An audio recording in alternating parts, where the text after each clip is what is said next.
बिस्मिल्लाहिर्रहमानिर्रहीम, अस्सलाम वालेकुम। मैं उसामा तैयब और मेरे साथ जनाब सैयद कासिम अली शाह साहब। शाह साहब, थैंक यू सो मच। उम्मीद है कि आप खैरियत से होंगे। इंतहाई अफसोसनाक खबर, मौलाना तारिक जमील साहब के बेटे इंतकाल करके, इन्ना लिल्लाहि व इन्ना इलैहि राजिऊन। अल्लाह उन्हें गनी की रहमत करे। शाह साहब, मैं दो तीन सवालात आपसे जानना चाह रहा हूँ। एक तो ये कि जैसे ये इंतकाल की खबर आई, सोशल मीडिया और हमारी सोसाइटी में एक तूफान बदतमीजी खड़ा हो गया। ये क्या रवैया है कि एक तरफ पाकिस्तान के मुमताज आलम दीन, उनके बेटे के इंतकाल के बाद वो गम से गुजर रहे हैं और लोग तरह तरह की बातें बना रहे हैं। दूसरा, शाह साहब, आपकी लकीली जो है वो मुलाकात भी हुई आसिम जमील साहब से। उस मैं मुलाकात का अहवाल भी जानना चाहूंगा। और तीसरी चीज जो मैं आपसे जानना चाहता हूँ वो ये है कि सारे मामले में आपके पास इंफॉर्मेशन क्या? उसामा साहब, बहुत बहुत शुक्रिया।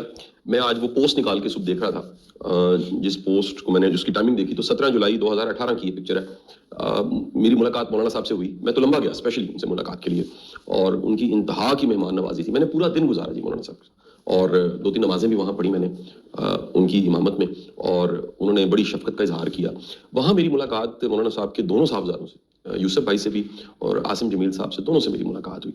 और आपको ये बताता चलूँ, मैं ये बात को यहाँ रोक के सबसे पहले ये जो आपने माशरती बुराई का इशारा किया, इसके हवाले से मैं बात करना चाहूँगा।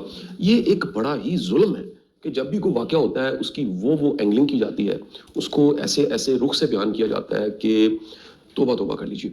और कल से यही तूफान बदतमीजी आपको सोशल मीडिया पे मिलेगा। आप इस तूफान बदतमीजी की शिद्दत का अंदाजा लगा लीजिए कि ऐसी ऐसी अफवाहें गर्दिश कर रही थी और ऐसी पोस्टें सोशल मीडिया पे लगी हुई थी कि मौलाना साहब के बड़े साहबजादे यूसुफ भाई को सोशल मीडिया पे आके इस गम के दिन पे, जहाँ पर जरा सोचिए कि सगा भाई वो अल्लाह के पास चला जाए और उसकी मौत वाक़या हो जाए, और उस हालत में जब आंखों में नमी है और दिल बुझा हुआ है, उस हालत में उनके बड़े साहबजादे को सोशल मीडिया पे आके अपना बयान देना पड़ा।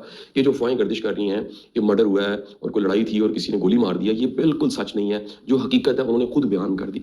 लेकिन उससे पहले जो फर्स्ट रिपोर्ट थी, यानी बिल्कुल इब्तदाई रिपोर्ट्स जो आई, वो वहाँ के जो आबाई रहने वाले कुछ लोग थे, उनके जरिए मुझे शाम में कुछ रिपोर्ट्स मिली, और साथ ही साथ आरपीओ ने अपना बयान दे दिया, जो कि आप अखबारात की सुर्खियों की शक्ल में भी देख सकते हैं कि इधर असल जो है वो खुद को ख़त्म करने के लिए एक अटैम्प्ट थी। मैं आपको वाज़ेह करता जाऊँ कि बेसिकली ये जो वर्ड है, जो मैं नहीं बोल रहा, इसको यूट्यूब और सोशल मीडिया के कितने ऐसे इंजन और सिस्टम और आर्टिफिशियल इंटेलिजेंस मना करती है। इसको इस्तेमाल करने से अल्टीमेट उस पर फिर कई तरह के एतराज़ात लग जाते हैं। तो अब जहाँ तक रह गया इस समाज के रवैये की बात, मैं इंतहाई इसको बुरा समझता हूँ। और ये बड़ा जुल्म है कि जब भी कोई वाक़या होता है, आप नोट कीजिए, कुछ दिनों के बाद कौम को एक वाक़या मिलता है जी, और उस वाक़े के साथ जैसे फुटबॉल लोग खेलते हैं ना, कुछ दिन के लिए सारे यूट्यूबर्स मिलके फुटबॉल खेलना शुरू कर देते हैं। मैं आपको ये भी वाज़ेह कर दूं कि हम ये वीडियो इस करंट इशू की वजह से नहीं बना रहे। इस वीडियो को बनाने की वजह यह है कि मेरा मौलाना साहब के साथ एक बड़ा ही एहतराम का और मोहब्बत का ताल्लुक है। उन्होंने मुझे जब मिले, यकीन कीजिए, उन्होंने बेटों की तरह मुझे मोहब्बत दी है और दिल से एहतराम किया। कभी मेरी कोई इस्लाह भी करनी है तो मौलाना की डायरेक्ट कॉल मुझे आ गई है कि यार ये आप ठीक कर लीजिए, ये आपकी एक फिक्री इस्लाह थी, या ये हदीस इस तरह से है। और मैं राब्ते में भी रहता हूं उनसे। यूसुफ भाई से मेरी मुलाकातें ज्यादा हैं।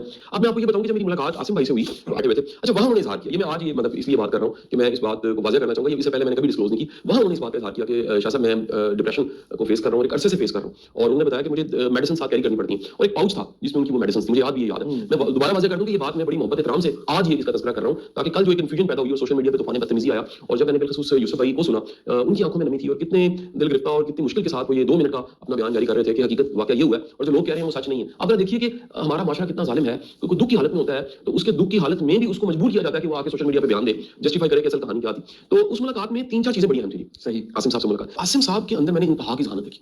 मैं अगर ये कहूं कि वो गैर मामूली हद तक ज़हीन इंसान, यानी वो आम रूटीन उनको नहीं आप पर्सन ले सकते, और उनकी जो चीज़ों और लाइफ के बारे में अंडरस्टैंडिंग मैंने रूटीन से ज़्यादा देखी, सच्ची बात है। फिर एक और चीज़ जो मैंने देखी वो किताबें पढ़ते थे, और बड़ी ऐसी किताबें जो मैंने सेल्फ हेल्प की और मॉडर्न साइकोलॉजी की पढ़ी हुई थी, उन्होंने उनके हवाले भी दिए। अच्छा, अब ये जो नफ्सियाती आज़ा होता है, मैं आपको बता दूं, इसका ताल्लुक ओहदे के साथ, स्टेटस के साथ, किसी का बेटा होने के साथ और आपके ज़हीन होने के साथ नहीं होता। दुनिया के बड़े बड़े लोग ऐसे हैं नाज़रीन, जो बड़े बड़े मकाम उन्होंने पाए, लेकिन उन्हें किसी न किसी किस्म का ज़हनी आर्जा लाहक था, या वो फिर किसी नफ्सियाती मर्ज़ का शिकार थे। आप इसकी मिसाल ऐसी ले लीजिए कि ये जितने दुनिया के बड़े लोग होंगे, दुनिया की तारीख के बड़े बड़े लोग, शायर, पोएट, राइटर्स, दानिश्वर, स्पोर्ट्समैन, आखिर दुनिया से गए होंगे, किसी बीमारी की वजह से गए होंगे। कई ऐसे लोग हैं जिनको ये आम कई मर्ज लाहक होते हैं, आप देखते हैं उसमें उनकी को काबिलियत, उनके ओहदे और मकाम की कमी तो नहीं आ जाती। किसी को दिल का मर्ज लाहक है, किसी की किडनी ठीक नहीं है, किसी का लीवर फंक्शन नहीं सही कर रहा, या किसी को ब्लड के साथ कोई मसला है, या किसी की स्किन के साथ कोई मसला है। इसी तरह जिस तरह हमारे जिस्म को आर्जे लगते हैं, मर्ज लगते हैं, ज़हनी मरीज भी, ये ज़हनी मर्ज भी ऐसे होते हैं। ताकि मर्ज में 5 दिन दवाई नहीं खानी होती।